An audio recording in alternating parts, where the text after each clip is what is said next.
Super Smash Bros. Character reveals are some of the most widely beloved, anticipated, and discussed events in the entire gaming scene. The concept of a fully animated, unique short film that serves to both entertain viewers and provide them with a new character to play is something that could get anyone giddy, and there are a lot of reasons for why someone would love them. Some of them, like the recent Kazuya Mishima reveal, are hilarious and laden with fan service for followers of his home series. Others, like King K. Rool, serve to hype players up with possibilities before eventually dropping an exciting character reveal. What character reveal trailer ends up being your favorite largely depends on the character revealed. If it's a character you love, you'll probably love the trailer, but in this video, I wanted to make a case for what I believe to be the single best trailer Smash Ultimate has ever provided. A trailer that blends teasing viewers, a hype announcement, gorgeous animation, fan service, surprises, and gameplay reveals in an unmatched and genius way. None other than Sephiroth's reveal.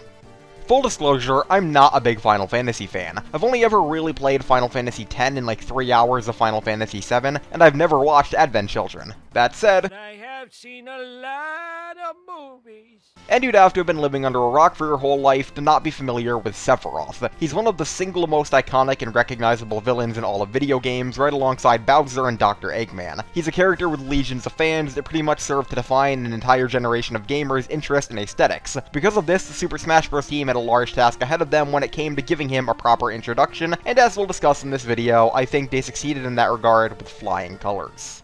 Before we get to the trailer itself though, we have to start by discussing some important context. The Sephiroth reveal trailer aired at the beginning of the Game Awards 2020, a show that was viewed live by a combined 8.3 million viewers. This means that, due to its placement right at the beginning of the show, a huge number of people who'd never played Smash were exposed to it. As for Smash fans though, rumors had been flowing for months as to which character would be revealed at the Game Awards, as Nintendo had recently said that a character would be showcased there. The dominant rumors at the time consisted of characters like Crash Bandicoot, a Fortnite character, Doomslayer, or Dante from the Devil May Cry series. Nobody, absolutely nobody, expected Sephiroth though, and there's a good reason for that. Square Enix, the owners of the Final Fantasy series, had been infamously stingy with Final Fantasy content in Smash, barely allowing Cloud Strife to appear in Smash Ultimate and only providing him with a stage and a paltry 2 music tracks to accompany him. Compared to pretty much every other franchise, Final Fantasy was pretty content-starved in Smash. Plus, the hero from Dragon Quest had been revealed at E3 2019, which caused many players to assume that another Square Enix character would not be added. This made Sephiroth's reveal a complete left-field surprise for pretty much all viewers involved. With that context out of the way, we can talk about the trailer itself.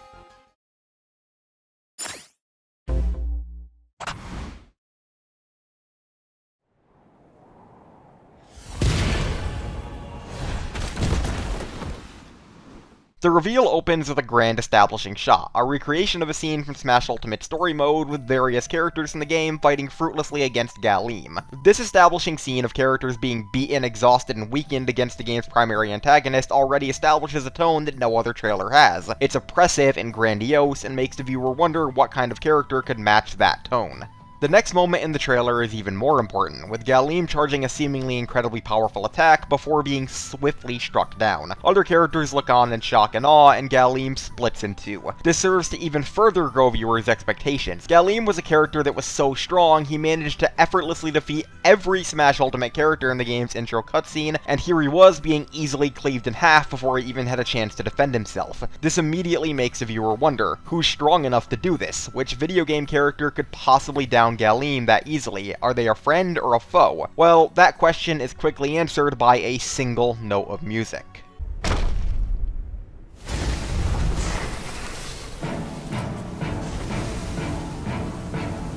One Winged Angel is probably one of the most widely recognized and iconic tracks in video game history, being a song that's capable of striking fear and dread into almost any listener. As soon as the very first note hits in this trailer, viewers will immediately know what's up. We hear the booming, terrifying song play as Galim's body turns black and disintegrates, and we see the far-off image of a floating figure. Viewers are immediately thrown into shock, wondering if what they're seeing and hearing is real. We don't get a good look at the villain yet, but we do get the man who knows him best to confirm the decision for us. Sephiroth. The decision to have Cloud verbally recognize Sephiroth before the viewer likely does is a genius move, as it both confirms to the viewer that what they're seeing is real, and Cloud's tone also establishes the beatdown that's about to ensue. We then get our first full true shot of the man himself, complete with gorgeous lighting and fluid animation, and the trailer begins proper.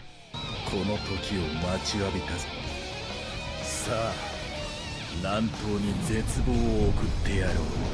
Sephiroth instantly establishes that he's no friend to the rest of the cast, and that in killing Galeen, he wasn't trying to save them. He was trying to make sure he could take care of them himself. His declaration of waiting for this moment and finally giving Smash to spare implies that, in this universe, he'd been planning this for a long time and has a lot of intentions to get out on the rest of the game. I also love how the music swells in this moment, with the blaring guitars of Advent One-Winged Angel selling the dread of the moment perfectly. What follows is an incredibly impressive montage of gameplay, with clips being presented in the perfect order to establish the kind of character Sephiroth is. First, we get a recreation of the iconic flame pose from his home game, followed by our first full look at his model in-game, then a shot showcasing his incredible unmatched sword reach, and finally a shot of his unique ability to stab through stages to perch himself. These clips are revealed in a flawless order, drip-feeding us information about the character while also demonstrating some of his unique attributes. After this, we get a compilation of his special moves and more unique attributes, complete with a genius use of the Midgar stage's ability to split in half. While this shot of Sephiroth splitting the stage in half might be viewed as misleading, as he can't actually do this and it's all the stage, I view it as an incredibly clever use of resources to deliver a striking visual. We also get some shots of his unique stage, Northern Cave, which showcase it as one of the most dynamic and animated stages in the game. There's also a helping of Final Fantasy VII fan service, with the shots of him traveling through a portal and attempting to stab Zelda on Fountain of Dreams, mirroring iconic moments from that game. Finally, we get a shot of him avoiding and super armoring through attacks before revealing his unique mechanic, his wing.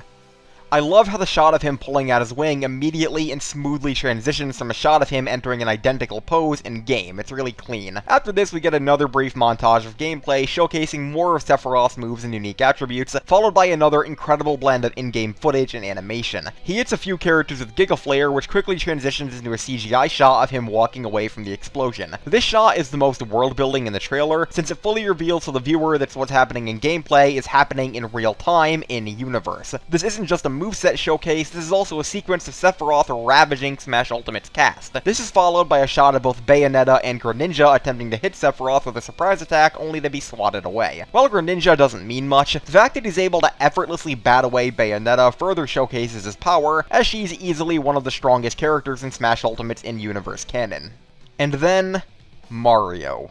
This is the best moment in the trailer. Aside from Sephiroth's actual reveal, this is the moment that's sure to get the biggest reaction out of the viewer. Sephiroth charges forward, seemingly stabbing and killing Mario. While some viewers might be skeptical of Nintendo's willingness to showcase something like this, longtime fans of Smash's character reveals will recall equally brutal fates for Mega Man, Luigi, and yes, even Mario in previous trailers. So Sephiroth killing Mario doesn't feel impossible in this universe. I love the shot of Sephiroth holding Mario on the end of his sword, with the silhouetted colors hiding the true nature of what's happening, and Mario's struggles getting weaker over the course of a few seconds. Of course, it turns out to be a trick with Mario perfectly fine, but look at the fear on this man's face. He was bracing for the worst.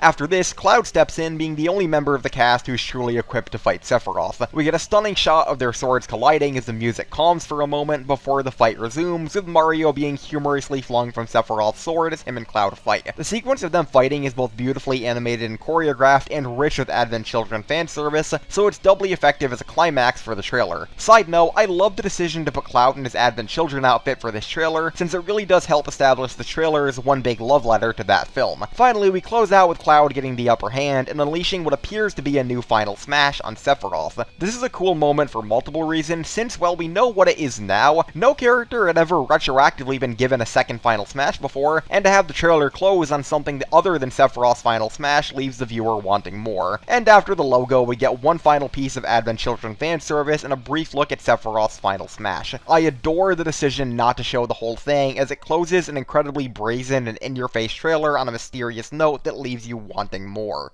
So that was a deep dive into Sephiroth's reveal trailer. If you ask me, a huge combination of factors come together to make this the single best character reveal the Smash trailer has ever put out. It was revealed on one of the grandest stages in gaming, was a huge surprise, featured a fan favorite and shocking character, was beautifully animated and brilliantly paced, filled with stunning moments, and showed the player just enough to keep them wanting more. For me, this is a perfect reveal and is enough to make even the most negative anime swordsman hating Smash fan realize just how important and grandiose of a character Sephiroth is. Here's hoping they can match this for the final fighter. Thanks for watching.